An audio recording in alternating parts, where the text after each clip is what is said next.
Come on. Okay, there's so much I could say about the gentleman I'm about to introduce to you. You couldn't possibly do it in an introduction. But as a founding member of KISS in 1973, he's so much more than a rock icon. Besides being a frontman and a guitar player, he's designed KISS album covers, costumes, concert stages. He is a rock and roll Hall of Famer, and as a member of KISS has sold more than 100 million records worldwide. With 30 U.S. gold albums, KISS is the #1 American band for most certified gold albums. He is a painter, a New York Times best-selling author.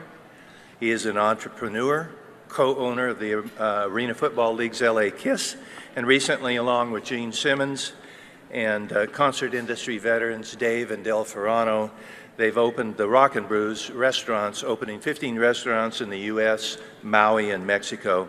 So now I'll let him tell you a little bit more about his incredible journey. Will you please welcome Mr. Paul Stanley.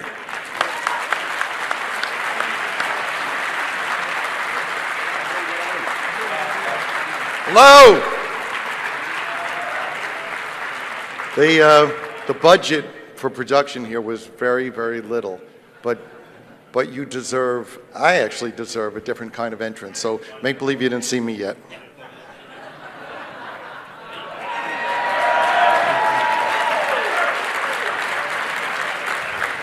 Oh, well actually, they say there's only two kinds of people that wear sunglasses during the day. That's blind people and assholes. So, and I'm not blind. But it's really great to be here, and it's great to be on stage and know that I can wear my shirt and don't have to wear makeup, so that's terrific. It's great to be here with all the promoters and agents, building managers, Pollstar team. I do see a lot of faces out there, and I hope that everybody shares great memories with me because I have a lot to smile about. I don't want to bore you. I don't want to bore myself, so I'll keep this short and maybe take some questions afterwards. So after that intro, I have very little to say, but in case you don't recognize, that was amazing. I was impressed. Thank you. For those of you that don't recognize me, I'm in the band KISS. And many factors played into our success, but it's basically very simple. It was drive and it was blind ambition and never letting anything get in our way. So put simply, I've always believed that obstacles are what you see when you lose sight of your goals. And for me, there were a lot of obstacles. Some of you may not know, I was born with a birth defect. I was born deaf on my right side. I was an overweight little kid and rather unhappy. My IQ kept me in very special classes for gifted kids, but I was assessed as lazy and underachieving. My family was dysfunctional, and actually, it's funny because the more I talk to other people, I see everybody goes, yeah, my family was dysfunctional too. But mine was too immersed in their own problems to be very supportive of me. But I knew what I wanted even back then.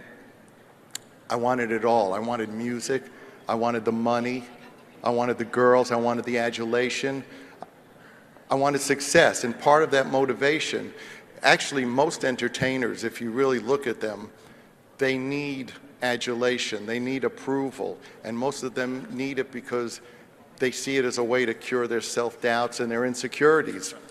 And thankfully, I was blessed to achieve my success, and then I was stunned because all of a sudden I realized nothing had really changed.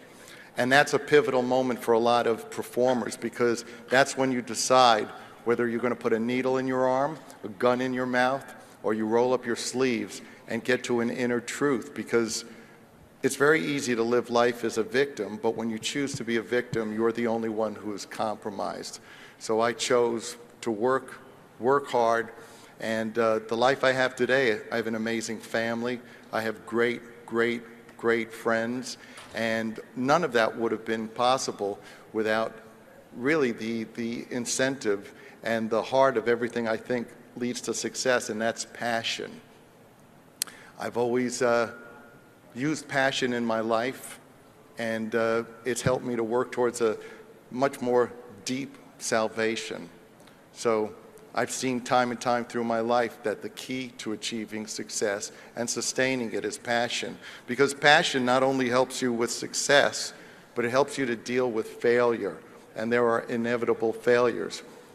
40 years of professional success and ultimately the life I thought that was impossible was mine because of friendship and because of family. And all those hard lessons learned never have happened without passion. So, like they said in the intro, which was terrific, I had a #2 New York Times bestseller called Face the Music, where I got to tell my story. And it's now translated into 6 languages. And the feedback has been terrific. In case you didn't know, and I'm sure you do, I work with a guy named Gene Simmons. Pause for laughter. He and I have forged a great partnership as the co-founders of KISS. I couldn't want for a better partner. And this partnership has been 47 years. And sometimes I say to people, it's a love-hate relationship. He loves me and I hate him. But seriously, at the end of the day, what we have in common is a work ethic, and we know that we can count on each other. We're more family and brothers than anything else. I believe the key to a great partnership is knowing its limitations, and if you accept those limitations, you're rarely disappointed. When you don't expect something from somebody that they can't give you or won't give you, there are a few disappointments. Gene and I clearly are very different people. He lives right down the street from me, and I tell people I can see his ego from my house. Pause for laughter. But we forged something together that neither one of us could have accomplished without the other. And often the squeaky wheel gets the grease, but that's not necessarily the wheel that keeps things going forward. Gene, in case you didn't know, loves media attention, and he loves to say things and take credit for things that perhaps he had very little to do with. He did not invent water. He did not create the world. But in any case, success always has 1,000 fathers, and failure is an orphan. So as lead singer and songwriter of KISS and co-architect of everything that is KISS, from recording to production to marketing to merchandising to everything that embodies KISS, from day one, most of what might be perceived as marketing brilliance comes from being smart enough to realize our limitations and surround ourselves with a great team. When you take credit away from the people who deserve it, you undermine the team, and it takes a team to win a game, and it takes an army to win a battle. To lead effectively, a smart leader puts together a great cabinet, and that is what we have. Being in San Francisco always brings back memories for me. I think it must have been 1973 or 74. We played Winterland for Bill Graham. And I think it was a Tuesday night, and we were on a bill with the Tubes, who were one of Bill's bands. Now, Bill was very, very loyal to his groups, and that was well known. And he didn't have that kind of loyalty towards us. In fact, he looked down his nose at us. Bill was a terrific guy, very dedicated, but also very opinionated. And we had a very short rider, and I guess his way of showing his disdain for us, we asked for a hot meal, and he gave it to us. Cold cuts on a radiator. He gave us,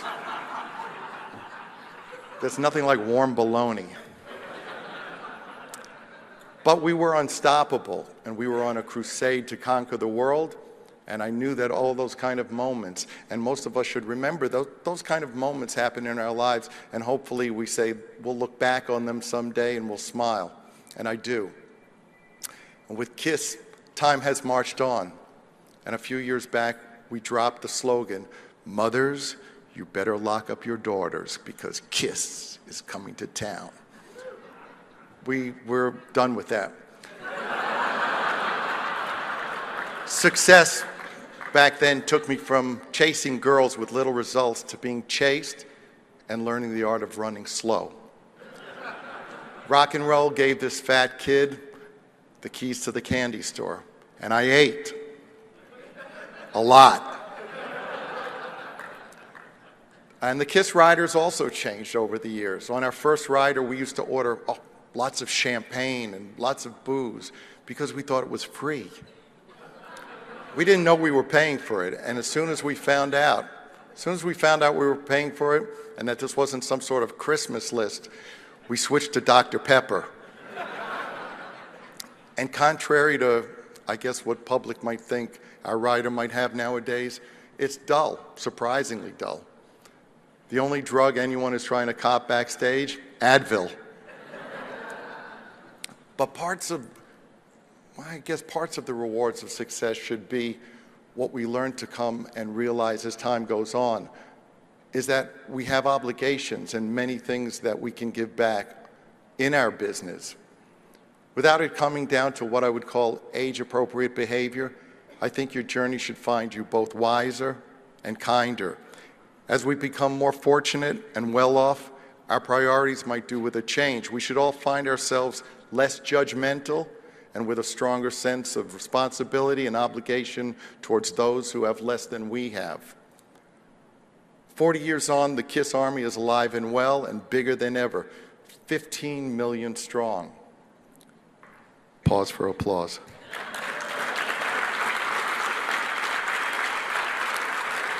And I'm proud that contrary to a lot of beliefs, the KISS Army wasn't the product of Madison Avenue or some sort of geniuses or business types. The KISS Army was created by disgruntled fans who were not getting the music they were demanding. So they called a radio station in Terre Haute, Indiana. They served notice to the radio station that if by an appointed hour the music they wanted to hear, KISS, was not played, they would surround the station. The station managers laughed until thousands surrounded the station, and that was the start of the KISS Army. Innately, people understand and can sense commitment by an artist, and the dedication that a fan shows is usually just a mirror of what they are sensing from the artist. We have always been the underdog to this day, and we've always championed those like us and hope to inspire through our accomplishments. Those who tell you what's impossible are always those who failed, and I've always embraced the opportunity to spur others on to reach their goals. There's no substitute or mistaking a performer's commitment, and there is no way to fake that, period. The audience can sense genuine passion, and for me, once again, passion is always at the core of everything that I've accomplished in my life. This year, KISS will perform our 2,500th concert. Pause for applause. Now, I've never been great at math. KISS has done anywhere from 60 to 260 shows per year since 1974, so it's not hard to get to 2,500. During those years, we took out on tour early on and championed numerous bands and artists early in those careers that have gone on to write their own chapters in the great book of rock.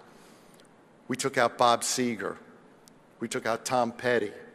We took out John Cougar Mellencamp, AC/DC, Judas Priest, Bon Jovi, Motley Crue, Cheap Trick, Iron Maiden, and the list goes on and on. Pretty damn good. We're proud of that. It's always about trying to help somebody else, and we can always have a great time helping other people.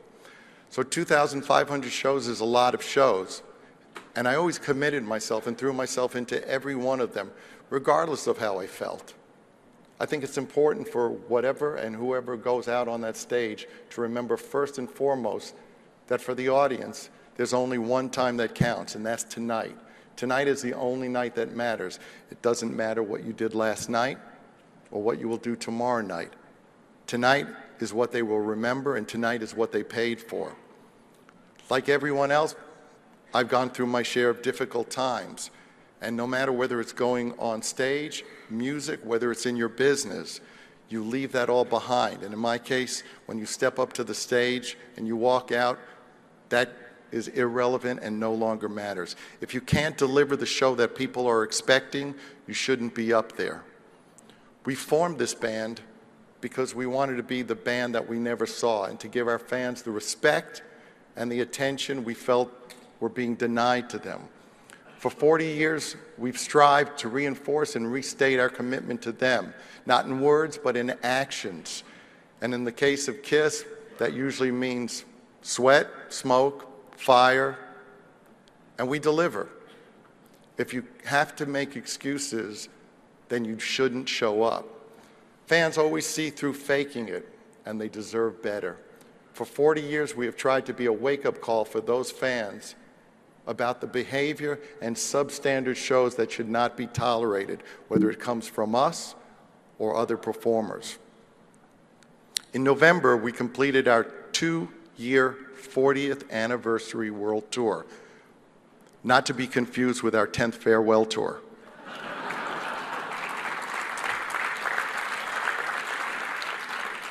So we played just under 100 shows in 15 countries, including North America, Europe, South America, Japan, Australia. We did a Las Vegas residency and 2 KISS cruises. We just finished, in fact, our 5th KISS cruise, which was sold out 6 months in advance. The KISS cruise brings in fans from 33 countries, and though some may seem to need a doctor, some of those fans are doctors. So the one thing that they all have in common is that passion, that love of KISS. Our passion, once again, our passion is their passion. For me, what's been consistent across all of those shows and only deepened with time is my sense of gratitude for the opportunity I've been given, and over those years I've tried to make sure that I give it back. It is possible to have a great time, make money, and at the same time be of service to society. So on various tours, we've been able to donate, for example, $1 from every ticket to various wounded warrior groups, which has now totaled more than $500,000.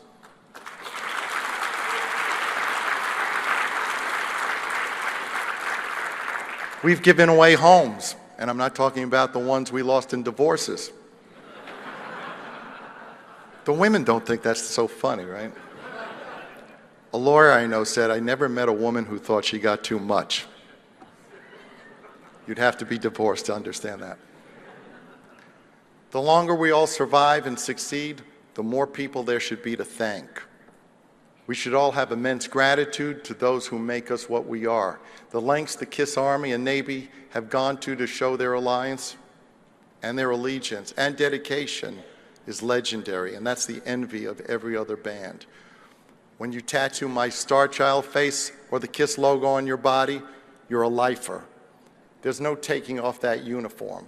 Seeing that tattoo on somebody's body is humbling.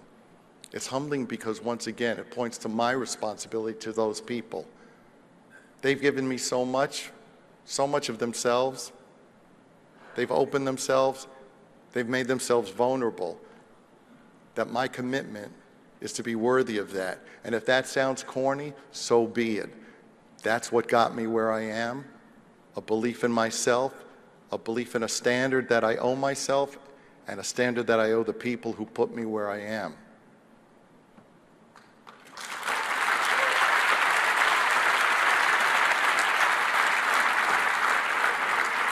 Regardless of whether it's my realm or yours, in all realms of business, I would say you have to know your success.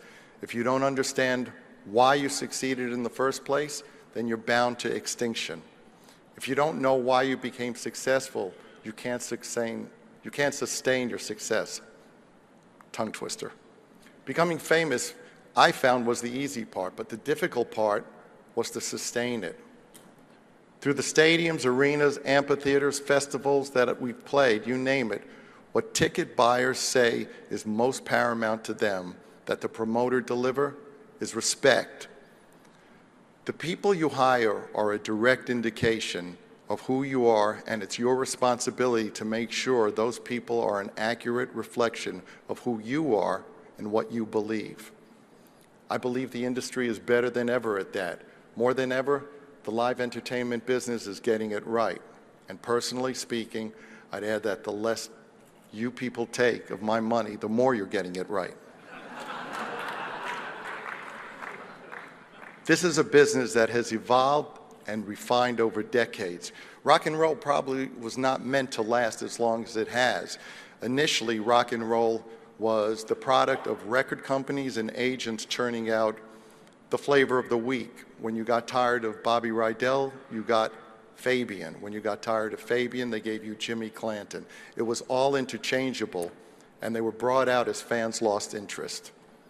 But once artists continued to write music that reflected themselves and their audience, the fans evolved with them, which sustained the rock experience and transformed it into a genre that now is not unlike the blues.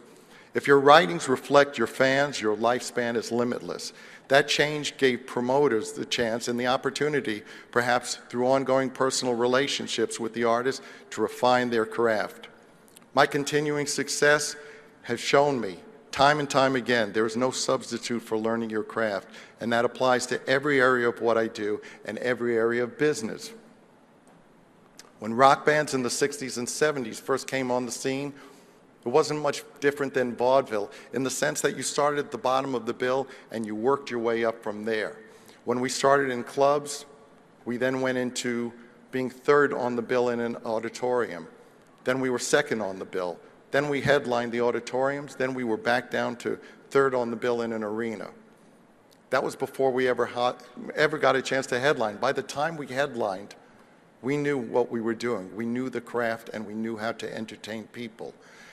The unfortunate circumstances right now are that most artists, many of them that you see nowadays, have not had the opportunity to hone their craft the way we once were able to. When you win a talent contest, when you win a talent contest on a show, you're expected unrealistically to be able to go out and captivate an audience in an arena. A crappy band with a smoke machine is still a crappy band, and the ticket buying public knows it, and the sales reflect it. It's asking too much, way too much, of these people who are thrown into the deep end of the pool and have no experience to swim. In the same sense, when we were first signed, a record company would sign you for a 3-album deal to nurture you and to develop you. Now, one song out, and it's sink or swim, and you're out. So where do you take your cause? For most artists and most bands, if you want to build it, you go to the public. You go to the people, and you build it from the ground up. Whatever you choose to pursue, there are dues to be paid on the road to success. We, in essence, came out of the audience and said, let's show how it should be done. We wanted to be the band we never saw. And I think that's what's kept us on track for 40 years. Kiss are much closer to a sports team or an army than a rock band. My personal view is we're all in the same car, but somebody's got to drive, and in this case, that's going to be me. When push comes to shove, I believe Kiss is my band. I would hope that everybody in the band feels the same about it themselves. But at the end of the day, there's only one person here that's been there since the beginning and bailed water when everybody else abandoned ship. I didn't do it for anybody else. You can't do things for other people. You do them for yourself, and that's what I did. I did it for me, and I did it for me alone. Wow.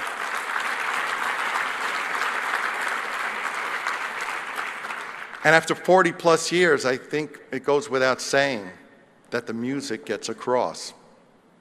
When you hear rock and roll all night at a sports event in a stadium, it isn't one age group that sings along. It's everybody. That's because they're singing the song and the sentiment. It's not in that case about the show or the makeup. We've always been a band first and foremost. When we rehearsed, initially, we rehearsed music. When I was a kid, I was fortunate enough to have seen Otis Redding. I saw Solomon Burke. I saw the Temptations. Anybody who says that you can't sing and dance, as some of those performers nowadays do, they say, well, I got to sing along with the track because you can't dance. If you can't sing and dance, it probably means you can't sing. So certainly the Temptations, the Four Tops, and all those greats could do both. You deserve better. The public deserves better. That's what we're here to give them. There's always been two kinds of music as far as I'm concerned, and that's good and bad. If you limit your exposure to a certain kind of music, it's the same as limiting yourself to a certain diet. If you eat one kind of food, you become malnourished. It's the influences that you bring to your music that keep it from becoming incestuous. I miss the kind of concerts I saw when I was growing up, the diversity in talent on any given bill.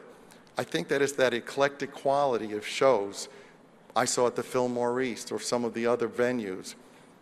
It made for a much more and much broader liking and an understanding of various types of music, and probably enhanced sales across music. When you would go to see Led Zeppelin and they were playing with Woody Herman's orchestra, or later on, even when you went to see Kiss and Dr. John, those kinds of bills opened the audience's eyes to the possibilities. But at this point, look, I understand the dollars in the sense of giving somebody more of what they like as opposed to exposing them to something that they may not know. But on the other hand, the growth in festivals, I think it speaks to the fact that people appreciate diversity and they appreciate community in their music.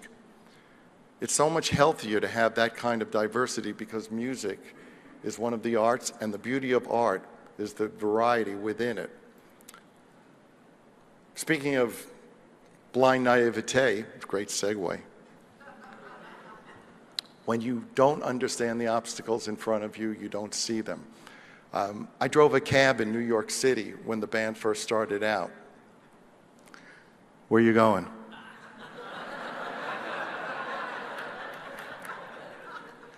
Come back to your seats. If you're going to go pee, that's okay. But if you're leaving, I know what room you're in. So one night, I was driving my cab, and I drove a couple to Madison Square Garden, and they were going to see Elvis Presley. And all I could think to myself was, one of these days, people are going to be coming here to see me. You can measure how important something is by how hard you're willing to work to achieve it.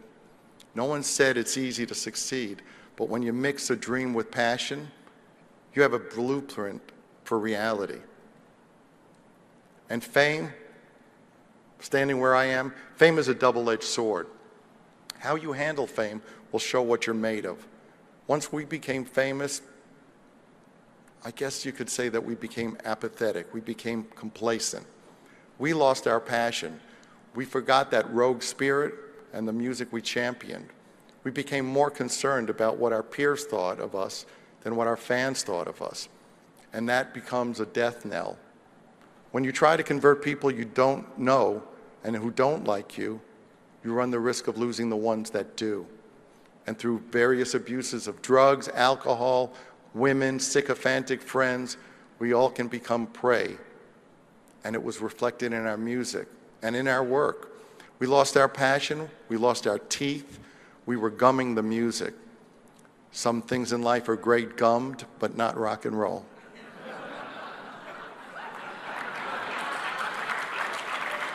It's an adult audience. So I believed in the 80s we needed to take off the makeup and in a sense have a trial by fire. If we couldn't succeed and continue without the makeup, we didn't deserve to continue with it. Those non-makeup years, considered by some to be lean years, would make some quite fat. We had multiple platinum albums and a new focus followed. We've always taken great pride in delivering a great production and a great spectacle. But nobody should ever think that spectacle that we provide or the image that we project is to compensate for anything that's lacking. We've always believed that it's to enhance what we do. I grew up going to the Fillmore East. I saw Humble Pie. I saw Led Zeppelin. I saw Jimi Hendrix. I saw Derek and the Dominos. And my experience of going to concerts back then was kind of analogous to going to church, or in my case, synagogue. Pause for laughter. Do we have Jews here? Synagogue. Shul, temple. Those people on stage were preaching the gospel. That's what I felt. That's the core of what I do, and those are the roots of what I do. I believe that we've been given a gift, and we have given it and taken it to another level. Most fans wouldn't realize, but every one of those explosions, every elevator, every pint of blood, of course, it has a direct impact on the band's bottom line. We spend money to make money. Certainly when you're known for spectacle, you better consistently deliver it or you lose your audience. The reason after 40 years we've maintained the same audience is because we are a known entity. When you come to see us, when you spend your money on KISS, you know what you're getting. Unfortunately, too many of the newer acts haven't built a fan base by proving themselves in the arena, and that harkens back to the Gladiators. When the audience gives you thumbs down, you're dead. We spend a lot of money to put on the show that we do, but the last thing I want for anybody here is to feel sorry for me. My rent is paid, and it's paid by the KISS Army.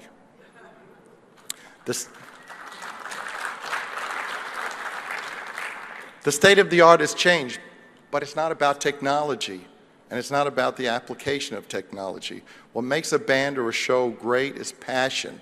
Passion again. More important than any business, more important than anything you're trying to develop, gimmicks, technology, it all goes by the wayside. Passion, again, is what can be consistent. All things else can fall by the wayside. KISS, bringing the spectacle, has impacted all live business, all concert business. KISS is in the DNA of most every show you go to see. You can easily, with money, have a KISS show, put on a KISS concert, but you can't be KISS. And that's what sets us apart. That's what's behind the makeup. What's behind the makeup is a commitment and a dedication and a joy and a passion in what we do. First time I saw Garth Brooks, I sat in the arena and I smiled while I watched his show. And when I went backstage afterwards, I told him that that was a really great show. And he got teary-eyed and he said to me, if you liked anything you saw, it's because of you guys. What we do, and I don't mean the surface of what we do, but the intent and motivation behind what we do crosses all music and all color barriers. If we're purely about makeup, we'd be long gone, long forgotten, and there'd be many other bands running around in makeup too, but that's not the case. KISS has always refused to live within the boundaries or limitations of others. Rock and roll bands are historically very demographically specific, very demographically age specific. If you go to see a band, you certainly don't want to see your younger brother, and God forbid your father is there, or your neighbors, but that's never the case with KISS. Today we have 3 generations of fans coming to see KISS. KISS is a tribe, and our fans are a tribe, the biggest cult in the world. So if you go to see the show with your dad, or you see your neighbor, you're all thumbs up about that, because you're all part of this army, this enormous cult, this insane movement, as opposed to having a narrow ownership of something with just your closest friends. KISS is about sharing the experience, about sharing the history. That's why grandparents, parents, and kids come. It's something to be shared. It's something special. And they want to initiate their kids into something that they feel is memorable, sacred, and pivotal.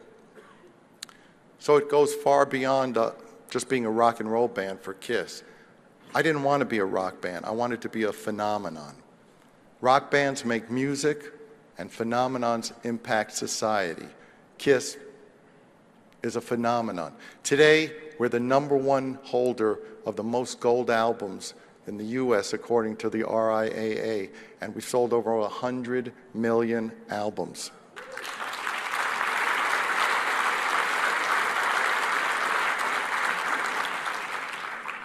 Trying to be creative and pursue your art while being cognizant of the monetary end can be a challenge for the best of us. Unfortunately, I always say, show me an artist who says he hasn't been screwed, and I'll show you an artist who hasn't found out yet.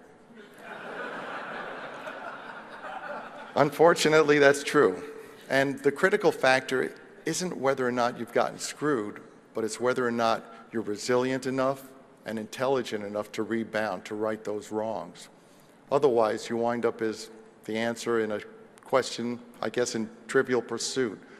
or one of those VH1 Whatever Happened to stories. And people say, what music do I listen to? I'm always interested in hearing what's going on, although for me the vast majority doesn't serve much purpose, except it reminds me of an earlier version by an original that's now, I guess, limply being copied. Sad to hear so much great Motown, Philly soul that's being sampled on computerized beats and nursery rhymes, as opposed to heralding that great music of the Four Tops, of James Brown, of Al Green. All that stuff is given away to I guess a mechanized perfection that has forgotten all about passion. And then all of a sudden something comes along like Adele, something mind-bogglingly great, and that only gets greater. And then it's so refreshing because you actually see someone who gets better with each album, as opposed to coming out guns blazing, then falling off the map on the second or third album. To me, that's what makes music and the arts exciting. Not to see someone who comes on the scene and burns out quickly, but someone who sustains and burns brighter. That's what I think Adele has done, and what touches so many people about her. All those diverse groups really being grabbed in by Adele. And that brings me to, I guess, the new cult of celebrity. The penchant now for celebrity being based on reality shows rather than some contribution of more note is perhaps a sad reflection of us. But on the other hand, I've always believed that being a success, whether it's business, the arts, music, the critical element is a package. In other words, not just what you create, but how you put it forward, personality, and being adept at interviews. Being adept at capturing something in front of the camera, that's essential. Anyone who takes issue with that is probably either not successful or not as successful as they could be.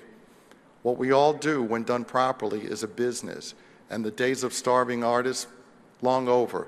Even the great painters of the mid to late 20th century also had advisors to make sure that they treated their fans and they treated their craft as a business. I'm well aware of what we have to be, and that we have to be representatives of what I do and what we do. And that's another craft that you have to learn. When somebody does an interview and then they say, well, that's not what I meant, I say, yes, but that's what you said. Learn to say what you mean, learn to be articulate, learn to convey your thoughts. Language is the key to creating an image of who you are. The music and the art that you create will take you only so far. The missing element that you can't speak about, and perhaps that's why I think of myself as an expert at putting across whatever I'm feeling. So in that way, I'm not a ham, I'm the whole pig. So we pioneered merchandising dating back to the 70s when it was considered uncool and sacrilegious, and for the past 4 decades we've reached heights never imagined by anyone, including me. I have to thank Del Ferrano and Epic Rights, our longtime merchandiser, and now along with Gene, Michael Zislis, and Dave Ferrano, we're moving on at juggernaut speed with Rock and Brews restaurants. Today there's a mini golf course, Kiss Mini Golf, Kiss credit cards, Kiss Sports, Kiss action figures, Kiss pinball, Kiss Japanese sticky buns. And I don't mean those kind of sticky buns. Slot machines, Kiss beer. There's a Kissery book, there's a Kiss guitar program, Kiss Hello Kitty, Kiss condoms, Kiss coffins. We get you coming and going.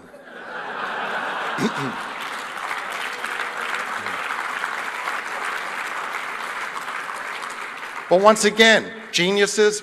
No. What we are is we're adept at making sure that we listen to the fans, we know who we are, we listen to the consumers.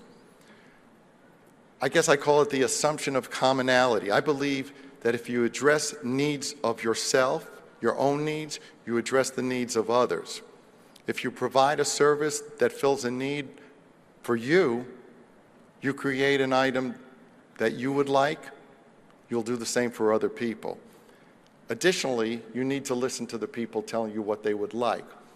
which brings me back to Rockin' Brews. Now we have 14 locations, including 2 at LAX, where it's harder to get a seat than at a KISS concert. Not really.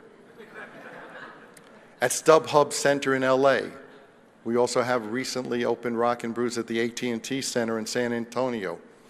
We intend to move into many of the arenas and venues you promote, and I would be disappointed and surprised if we didn't have 50 Rockin' Brews locations worldwide in the next 4 years. Interestingly, again, Rockin' Brews is certainly something I never would have thought of decades ago because I wasn't a parent. As you become a parent, you reach a point where to spend an afternoon with your children, to have lunch, for example, you have to have cardboard pizza or cardboard macaroni and cheese served by somebody dressed like a rat. So why not create a That was funny. So why not create a restaurant that serves quality food in an atmosphere that pays homage to the music that we're still listening to? Classic rock. The reason it's called classic rock is because it's lasted, it's endured. So to have a great eatery where you can take your children, bring your pets, not compromise your palate, and have one of 80 craft beers sounds like a no-brainer to me. Again, Rockin' Brews was a matter of addressing a need in myself and assuming that other people in other positions would see the same. We're serving great food, and it's not the kind of slop you get in some themed restaurants where eating is a ruse just to get you to buy a t-shirt on the way out. That's not what this is. And once again, it's a way to give back, and it's a way to give back to the community. Our first opening at each restaurant is an invitation to veterans, to first responders, to active duty service people, because those are the people who we owe everything to. If we can educate more people to the fact that freedom isn't free, and that we happen to live in a country where there are brave men and women who are willing to sacrifice their lives to give us the lives we take for granted, then we've done something great.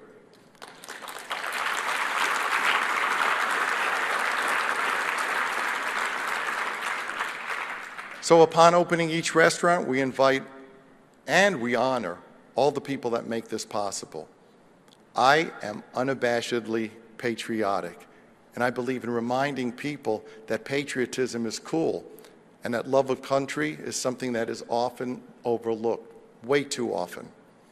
We live in an amazing country, and to be able to put a spotlight on those people who have made it possible and who sometimes unfortunately get the short end of the stick upon their return is paramount to me, and it's paramount to Rockin' Brews.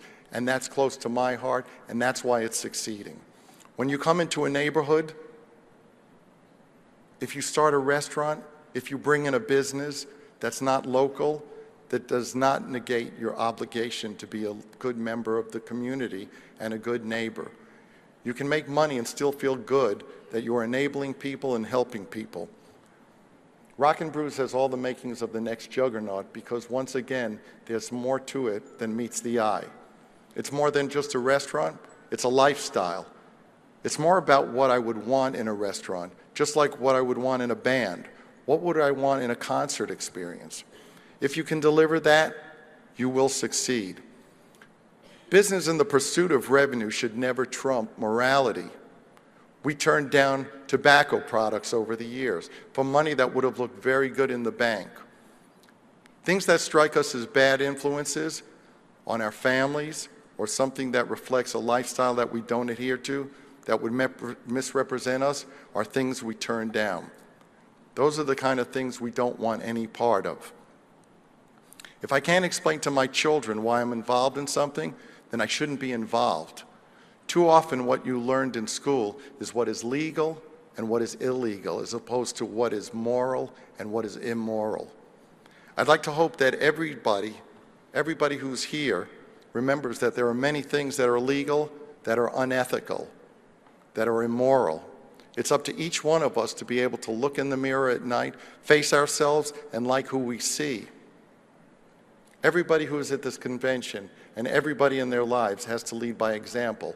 Try never to forget. It's not what you do, it's what you say. That doesn't matter. You can walk the walk is way more important than talking the talk. If you can't face your children and feel good about what you're doing, then you need to find another road. We all lead by example.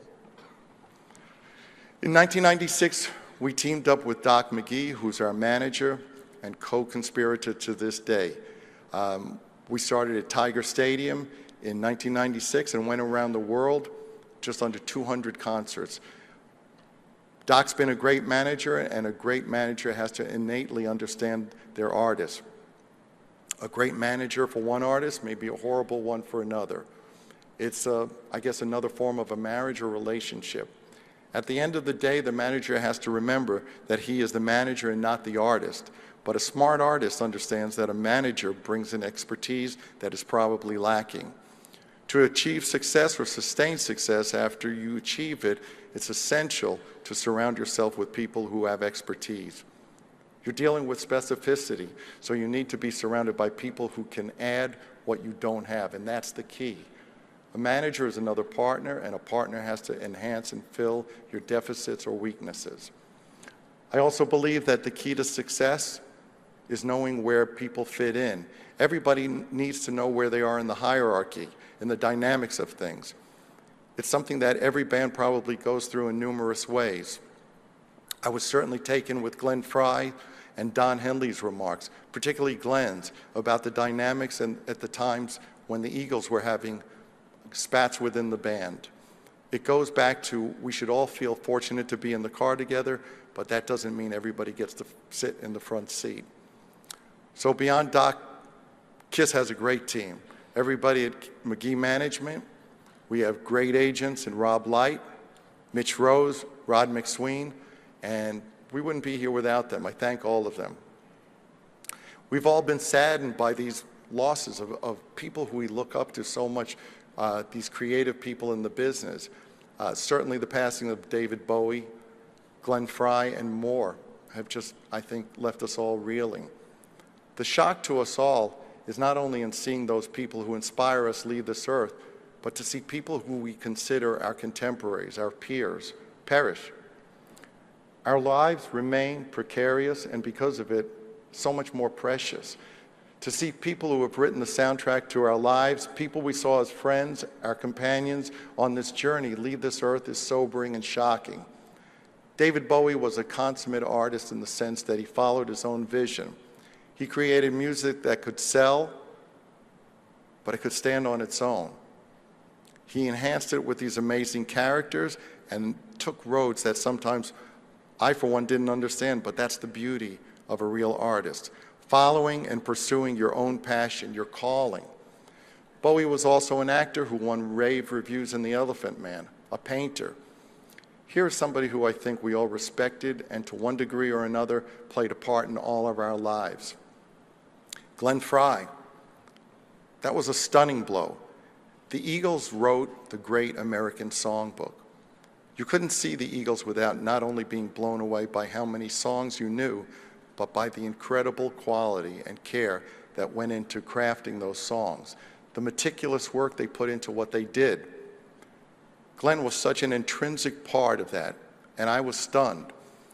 All I could think of was a year ago, just a year ago at the Rock and Roll Hall of Fame, and with all the drama and mixed feelings about being inducted into a club that didn't want us for 14 years, one of the high points was just spending time with Glenn and catching up. Great artists don't necessarily influence you, they inspire you. And regardless of whether you would hear Glenn and the Eagles and what KISS does, for example, I've always been inspired by people who raise the bar for themselves and others. And that's what we'll miss. My question then is, who takes their place? When somebody asks me which new bands I like, where are you going? Go bring in the other ones. So when somebody says, what bands do you like? I say, new bands? Foo Fighters. But the Foo Fighters have been around for 20 years. So there's a void of musicians who are also stars, personalities. That's why we're still looking at the old guard, because nothing has endured or proven itself. And the only way to prove yourself is over decades. It's not up to me to decide or guess who's going to survive? The public decides. Ultimately, the public decides everything. Even when it comes to an organization with a questionable past as the Rock and Roll Hall of Fame. At some point, the public demanded that we be inducted. Now, I'm not sure whether we were inducted or indicted, but I take my place gladly with the people who are in there. Although some of them I scratch my head about, but if I'm in company with Jimmy Page and Robert Plant, Don and Glenn, great. This year we'll see some real forward movement in the Rock and Roll Hall of Fame because the public got fed up and said, this is a sham, this is a mockery, and now the floodgates are opening, and the artists you know, love, and deserve are getting inducted, as opposed to you scratching in, going, huh? Who's that? So in closing, I say to you, your blessings or curse is that I'm going to continue doing this as long as I can.